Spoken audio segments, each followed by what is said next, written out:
The Sterling Hotel's private dining room overlooked Lake Michigan, all crystal chandeliers and mahogany panels designed to impress. Through the frosted glass doors, I could see my family gathering for what they'd called the Annual Strategic Investment Review. A pretentious name for a meeting where the Prescott family discussed their various business ventures and congratulated themselves on their financial acumen. I'd received the invitation 3 weeks ago, the same generic email sent to all family members. Join us to review the family portfolio and discuss opportunities for the coming year. I'd RSVP'd yes, taken the day off from my consulting work, and driven 2 hours from Indianapolis to Chicago for this. Now my father, Richard Prescott, stood in the doorway wearing a suit that cost more than most people's monthly rent, his hand raised like a traffic cop. "Sarah," he said, using the tone he reserved for explaining things to people he considered intellectually inferior, "I don't think you understand what this meeting is about." "The family portfolio," I said calmly. "Investment strategies. Annual review." "Yes, but this is for family members who've actually contributed something to discuss." He adjusted his cufflinks, a nervous habit that betrayed his discomfort. "You don't have any investments to review." Behind him I could see my brother Christopher setting up a presentation, his wife Amanda arranging folders at each seat. My sister Victoria was showing my mother something on her tablet, both of them laughing at whatever they were looking at. My Uncle Thomas and Aunt Helen occupied 2 chairs at the head of the table, the family elders presiding over their successful descendants. "I have investments," I said quietly. "Sarah." My mother appeared beside Dad, her Cartier jewelry catching the light. Patricia Prescott had perfected the art of delivering devastating critiques with a sympathetic smile. "We all know about your little consulting business.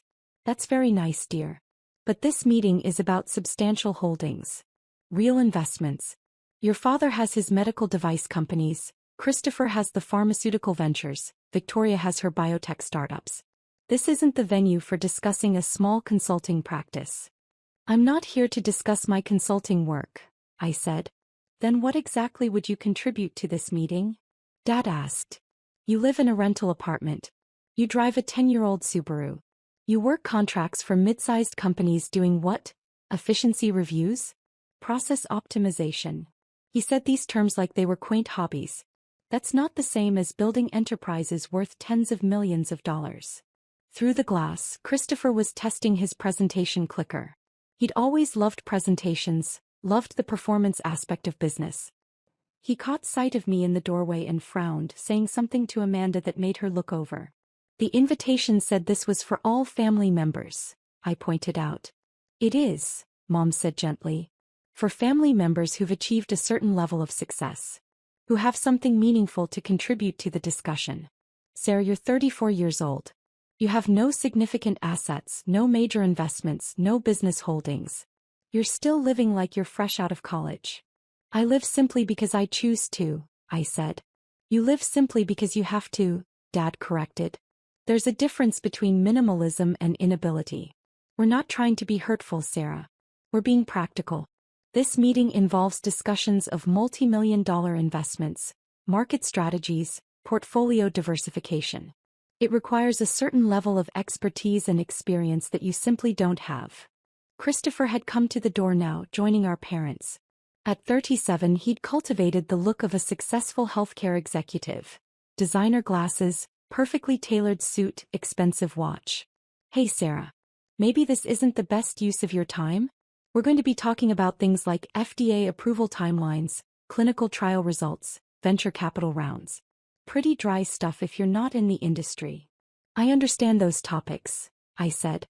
"Understanding them and actively working in them are different things," Christopher said, his tone patient in a way that made my jaw clench. "You consult for what manufacturing companies? Logistics firms? That's not the same as being on the cutting edge of medical innovation." Victoria joined the cluster at the door. At 32 my younger sister had always been the family favorite, the golden child who'd done everything right. Stanford MBA, multiple successful biotech startups, married to another Stanford MBA. "Sarah, I think what everyone's trying to say is that this meeting is going to be really inside baseball for the medical and pharmaceutical industries. You'd probably be bored. Why don't we grab coffee later instead? Just as sisters." "I want to attend the meeting," I said simply. Dad's patience evaporated. Sarah, this is for successful family members. People who've built something. People who have real stakes in real companies. You're a consultant. That's fine, that's respectable, but it's not the same thing. This isn't your world. Not failures, Mom added, her smile somehow making the words even more cutting. We're not saying you're a failure, dear. You're just on a different path. A smaller path. There's no shame in that. I have investments to discuss, I said again, keeping my voice level despite the anger building in my chest. What investments? Christopher asked, and I could hear the condescension. Do you own stock in the consulting firm you work for? That's not really what this meeting is about, Sarah. I don't work for a consulting firm, I said. I own one. But that's not what I'm here to discuss. You own a consulting firm? Victoria's eyebrows rose. Since when? 6 years ago. A one-person consulting firm isn't really, Christopher started. 32 employees across 4 states, I interrupted. But like I said, that's not what I'm here to discuss. The family cluster at the door exchanged glances. This was clearly news to them, which shouldn't have been surprising. They'd never asked about my work beyond dismissive assumptions. That's wonderful, dear, Mom said in the tone she used for participation trophies. But this meeting is about medical and pharmaceutical investments specifically. Unless your consulting firm works in that space. It does, I said. Among others. But I'm here to discuss my investment portfolio, not my consulting business. Dad's expression hardened. Sarah, what investment portfolio? You can't seriously expect us to believe you have holdings comparable to. I'm not expecting you to believe anything, I said quietly. I'm telling you I was invited to this meeting, I have investments to discuss and I'd like to participate. This is ridiculous, Dad said, his voice rising. Thomas, Helen, can you please explain to Sarah that this meeting has prerequisites? That you can't just walk in claiming to have investments without any evidence of capability or success. Uncle Thomas appeared in the doorway. At 68 he was the family patriarch, the one who'd built the initial Prescott fortune through medical device patents. Sarah, your father makes a valid point. This meeting involves very substantial sums and very complex strategies. We're talking about portfolio values in the hundreds of millions of dollars. I'm not sure what you think you have to contribute to that discussion. My phone vibrated in my pocket. I ignored it. I'd like to participate, I said once more. No, Dad said flatly. Sarah, I'm sorry, but no. This meeting is for serious investors only. You're welcome to join us for lunch afterward, but the actual portfolio discussion is not appropriate for someone at your level. High level, I repeated. You know what I mean, Dad said, frustration bleeding through. You're not in the same financial league. You rent an apartment for probably $1,200 a month. You drive a car that's nearly ready for the junkyard. You work as a consultant for companies we've never heard of. That's fine, that's your choice, but don't pretend you belong in a room where we're discussing 8-figure investments. My phone vibrated again. Then again. Someone was persistent. I'm going to ask one more time, I said. May I attend this meeting? No, Mom said, her smile gone now. Sarah, you're embarrassing yourself. You're embarrassing us. Please just accept that this isn't for you and leave gracefully. Fine, I said. I turned and walked away from the frosted glass doors, from the mahogany panels, from my family's certainty about who I was and what I was capable of. Behind me, I heard Dad say something to Christopher about delusions, and Mom adding something about always been sensitive. The hotel hallway was empty, decorated with abstract art that cost more than it was worth. I pulled out my phone. 7 missed calls from James Whitmore, my attorney. 3 from Diana Chin, my investment manager. 2 from Margaret Kowalski, my CFO. I called James first. Sarah, he answered immediately, I've been trying to reach you. We have a situation. What kind of situation?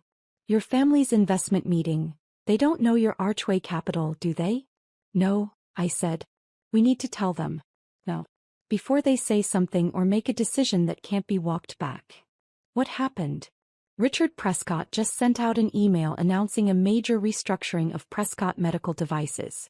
He's planning to take on significant debt to fund expansion, using the company's existing revenue as collateral. He's presenting this to the family meeting right now as a done deal. I closed my eyes. How much debt? $180 million. The problem is, Archway Capital holds their existing debt, $220 million worth.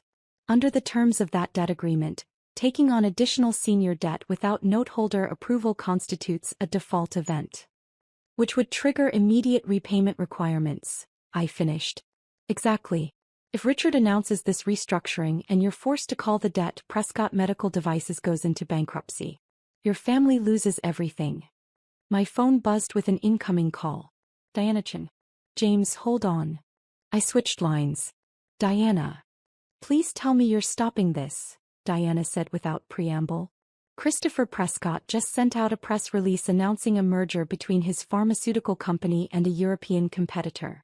The merger involves liquidating his preferred shares to fund the deal, preferred shares that Archway Capital owns 70% of.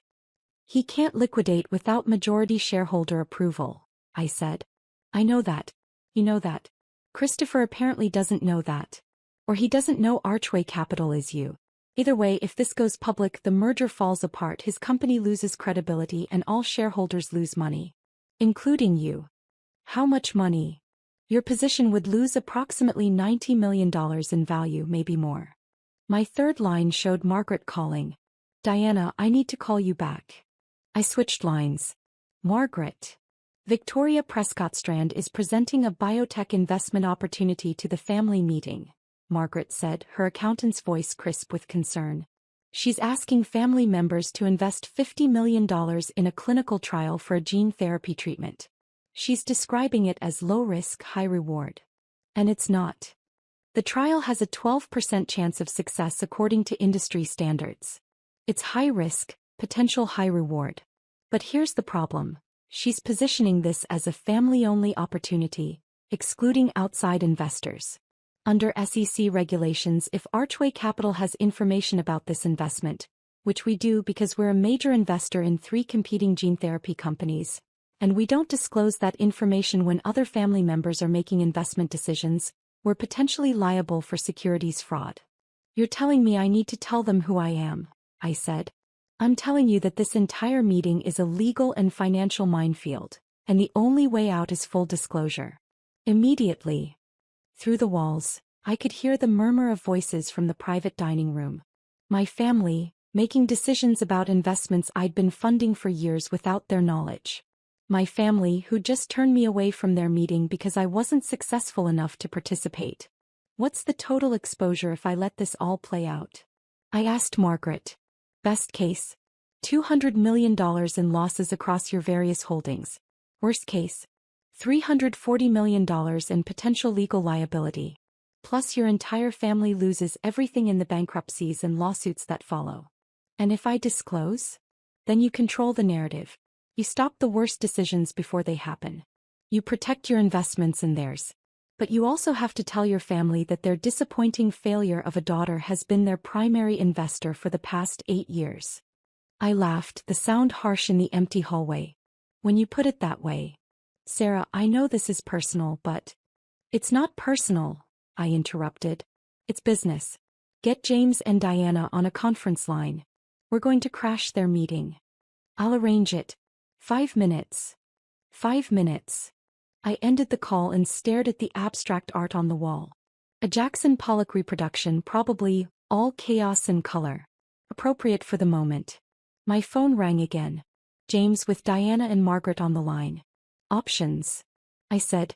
We can send a formal letter from Archway Capital to all parties, disclosing your position and the conflicts, James said. That covers us legally but doesn't stop any decisions in progress. We can request an emergency injunction to halt the meeting, Diana offered. But that requires explaining to a judge why the owner of Archway Capital needs to stop her own family's investment meeting. It'll leak to the press within hours. Or you walk in there and tell them yourself, Margaret said. Right now. Before Richard signs the debt agreement, before Christopher issues the press release, before Victoria commits family funds to a bad investment. Through the wall I heard applause. Someone had finished a presentation. How long before Richard's debt announcement? I asked. He's scheduled to present in 15 minutes, James said. Christopher's press release goes out in 30. Victoria's investment pitch is scheduled for 45 minutes from now. So we have 15 minutes before the first domino falls. Yes. I walked back toward the private dining room. Through the frosted glass, I could see Christopher taking a bow, basking in applause for whatever he'd just presented. Victoria was next at the podium, pulling up her presentation. My father saw me first when I opened the door. His expression moved from surprise to irritation. Sarah, I thought we were clear. I need to speak, I said, walking into the room. Now, before Richard presents his restructuring plan. How do you know about? Dad started, then shook his head. It doesn't matter. Sarah, this is a closed meeting. You need to leave. I'm a major investor in Prescott Medical Devices, I said clearly. I have a right to be here. The room went silent. Christopher had frozen mid-bow. Victoria stood at the podium with her mouth slightly open. Mom looked confused. Uncle Thomas frowned deeply. What are you talking about? Dad demanded. Archway Capital holds $220 million in debt obligations from Prescott Medical Devices, I said. The debt agreement includes covenants that restrict taking on additional senior debt without noteholder approval. Your restructuring plan violates those covenants. Dad's face had gone red. That's impossible. Archway Capital is a New York investment fund. You're a consultant in Indianapolis. I'm the sole owner of Archway Capital, I said. I have been for 8 years. That's absurd, Christopher said, finding his voice. Archway Capital manages over $2 billion in assets. You can't possibly. $2.3 billion as of last quarter, I corrected. Across 47 investments in medical technology, pharmaceuticals, biotechnology, and healthcare services. My team includes 12 investment managers, 6 analysts, and 4 attorneys. Our offices are in New York, Boston, and San Francisco. This is insane, Victoria said. You expect us to believe you own a multi-billion-dollar investment fund? I don't expect you to believe anything, I said, pulling out my phone. James, send the verification documents to everyone in this room. Phones started buzzing around the table. People pulled them out, opened emails, began reading. I watched understanding dawn on their faces in stages. Confusion, disbelief, shock, horror. These documents show Archway Capital owning significant positions in all of our companies, Uncle Thomas said slowly, looking up from his phone. Is this real? Call your attorneys, I suggested. Have them verify. I'll wait. Uncle Thomas did exactly that, stepping away from the table with his phone pressed to his ear. Dad was scrolling through the documents, his face cycling through colors. Mom had gone very pale. Christopher was reading his phone like it might suddenly make sense if he stared hard enough. $220 million, Dad said finally. You're telling me you own $220 million of my company's debt? Yes. And Christopher's preferred shares. Diana Chen's voice came through my phone speaker. I'd left the conference line connected. Archway Capital owns 70% of the Series B preferred shares in Prescott Pharmaceutical Partners. And Victoria, Margaret added. We're a major investor in 3 gene therapy companies that directly compete with the treatment you're about to pitch to your family, which creates disclosure obligations under SEC regulations.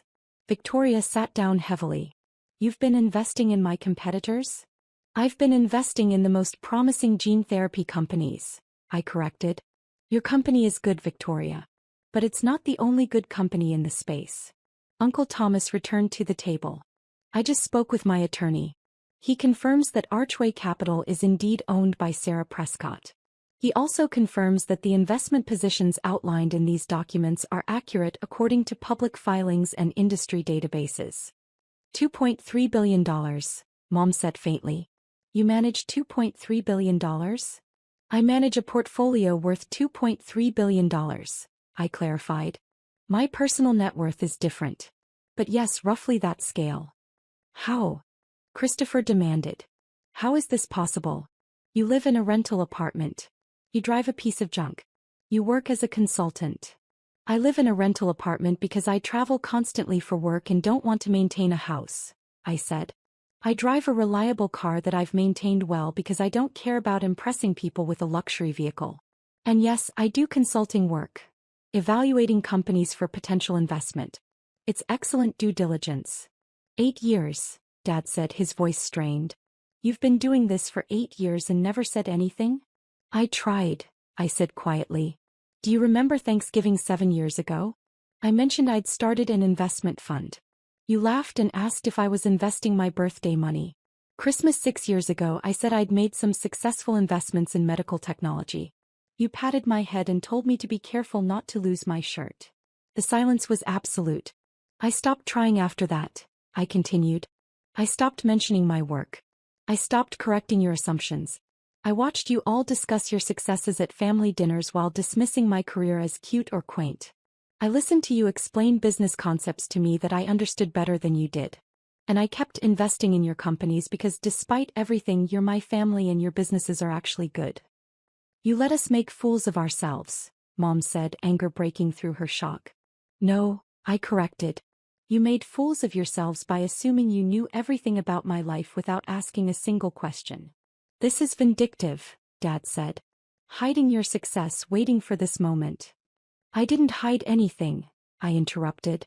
I just stopped volunteering information to people who weren't interested in hearing it. Every investment I made was public record. Every filing was with the SEC. Archway Capital's portfolio is available to anyone who cares to look. You never looked because you assumed there was nothing to see. Victoria had her head in her hands. The gene therapy investment. You're going to tell everyone it's high risk. It is high risk, I said. 12% chance of success according to industry standards. That doesn't mean it's a bad investment. High risk can be appropriate for a diversified portfolio. But describing it as low risk to potential investors is securities fraud. I wasn't trying to, Victoria started. I know, I said more gently. I know you believe in the treatment. But belief doesn't change risk profiles. And asking family members to invest based on misleading information could destroy relationships and potentially lead to legal action. Christopher was still staring at his phone. The merger. The press release. You're saying I can't. You can't liquidate preferred shares without majority shareholder approval, I said. Which means you can't complete the merger as structured.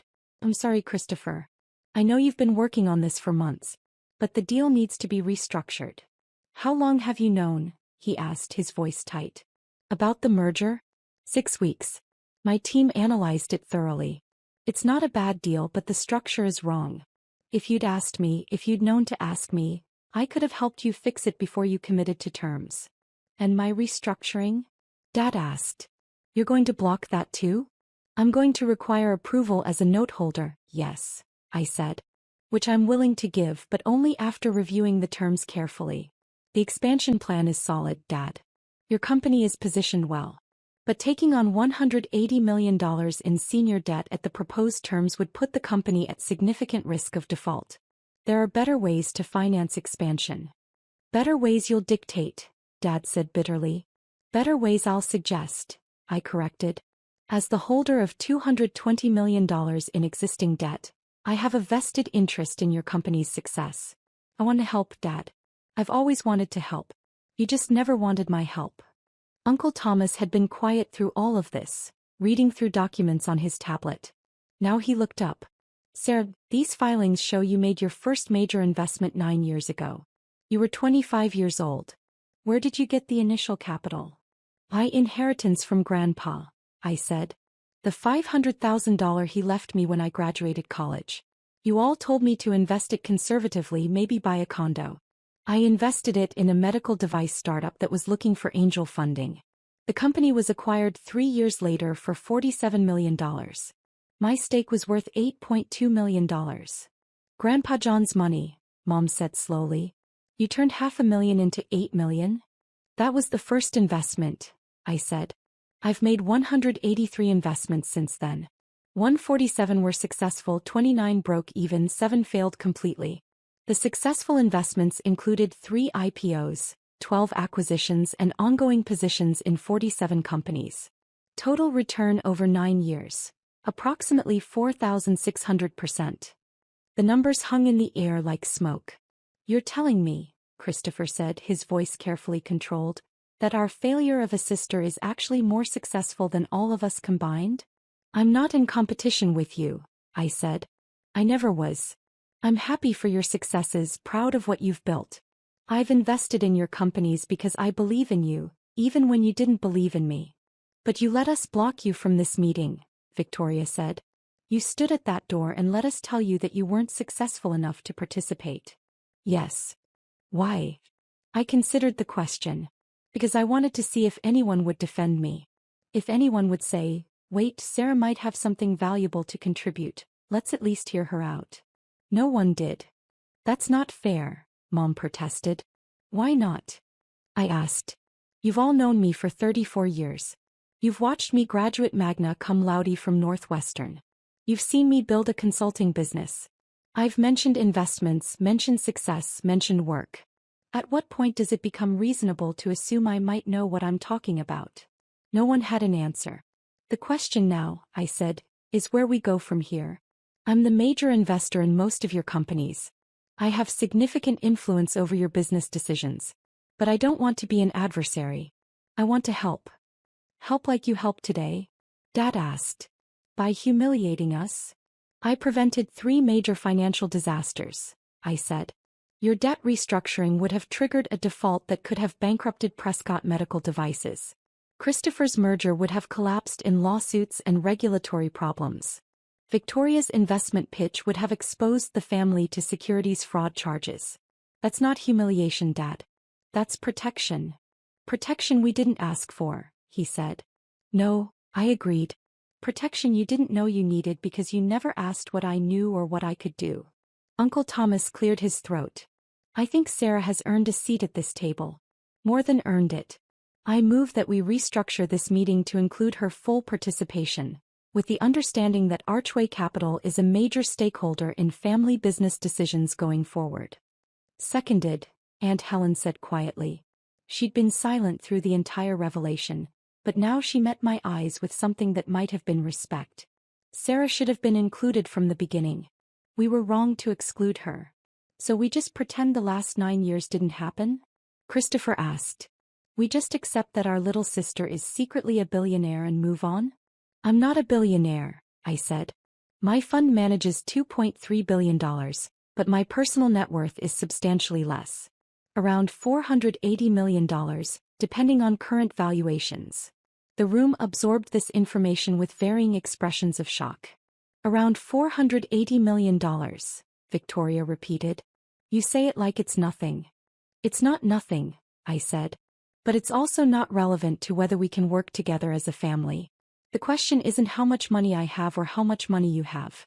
The question is whether we can respect each other enough to have honest conversations about business and family and success. You want respect, Dad said slowly. After humiliating us today. I want what I've always wanted, I said. To be seen. To be heard. To be treated like someone whose opinion might have value. I don't need you to celebrate my success or apologize for underestimating me. I just need you to acknowledge that I exist as something other than the disappointing daughter who never lived up to her potential. Mom was crying now, silently, her carefully applied makeup beginning to streak. We got it so wrong, she said. All these years we got it so wrong about you. Yes, I said simply. You did. I don't know how to fix this, she said. Neither do I admitted.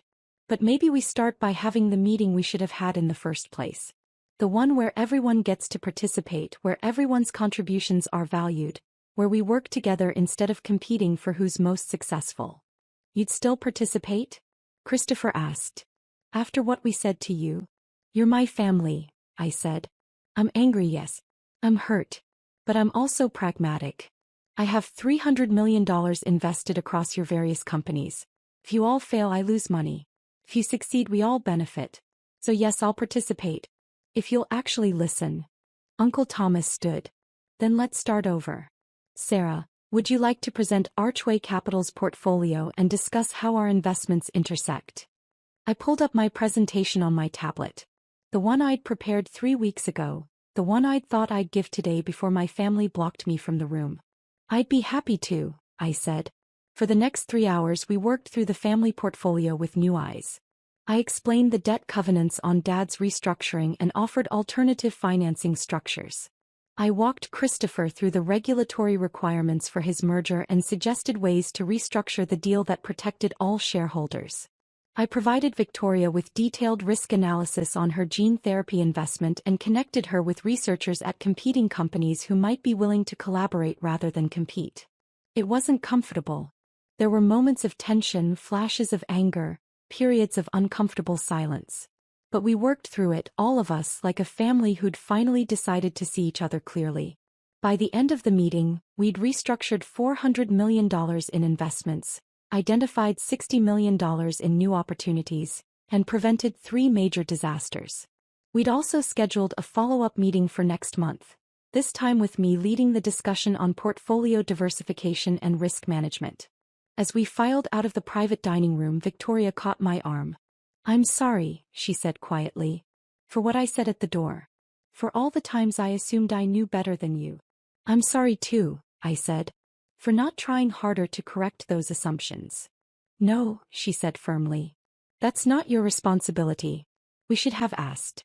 We should have cared enough to ask." Christopher joined us in the hallway. "The consulting business with 32 employees. Is that real, or did you make that up to make us feel stupid?" "It's real," I said. "Prescott Analysis Group. We specialize in operational efficiency for mid-sized manufacturing and logistics companies. Annual revenue last year was $8.4 million. $8.4 million? He looked stunned. "That's not a small consulting practice." "No," I agreed. "But it's also not what I'm most proud of. The work is good, but it's not my passion. The investments are where I make my impact." "What is your passion?" he asked. I smiled. "Funding medical innovation that helps people. Finding treatments that work. Supporting researchers and companies that are trying to solve real problems. That's why I invested in all of your companies in the first place. You're all doing good work, even if you're also insufferable sometimes." He laughed, the sound surprised. "Fair assessment." Mom and Dad approached together, their earlier confidence replaced with uncertainty. "Sarah," Dad said, then stopped, seeming unsure how to continue. "We owe you an enormous apology," Mom finished. "Not just for today. 4 years of assumptions and dismissals and treating you like you were less than you are." "Yes," I said. "You do." "I don't know if we can fix this," Dad said. "I don't know if you can forgive us." "I don't know either," I said honestly. "But I know we can try. That's what families do, right? We mess up and we hurt each other and we try to do better." "We will do better," he said. "I promise you that." "Don't promise," I said. "Just do it. Show up. Ask questions. Listen to the answers. That's all I've ever wanted." Uncle Thomas had been waiting by the elevators. As I approached, he smiled. "Your grandfather would be very proud," he said. "He always said you had a head for business. We should have listened to him." "He was right about a lot of things," I said. "He was. And Sarah, thank you for protecting us today. Even after how we treated you. That took character." "It took pragmatism," I corrected. "And maybe a little bit of stubbornness. I wasn't going to let you all destroy yourselves just because you underestimated me." He laughed. "Fair enough." I left the Sterling Hotel and walked to my 10-year-old Subaru, which started reliably like it always did. My phone showed messages from James, Diana, and Margaret, all confirming that the various disasters had been averted. Christopher's merger was being restructured. Dad's financing was being renegotiated. Victoria's investment pitch would be revised with proper risk disclosure. One message stood out from Dad. "Family dinner next Sunday? Your mother wants to hear about Archway Capital. Really hear about it this time. Will you come?" I stared at the message for a long moment. Then I typed back, "I'll be there." It wasn't forgiveness, not completely. But it was a start. And sometimes that's all you can ask for from family. I drove back to Indianapolis, back to my rental apartment with the view of the canal. Back to my simple life that was anything but simple. The life my family had finally, after all these years, decided to actually see. Whether they'd learn from this remained uncertain. But at least now they were looking. And that, I thought as the Chicago skyline disappeared in my rearview mirror, was progress.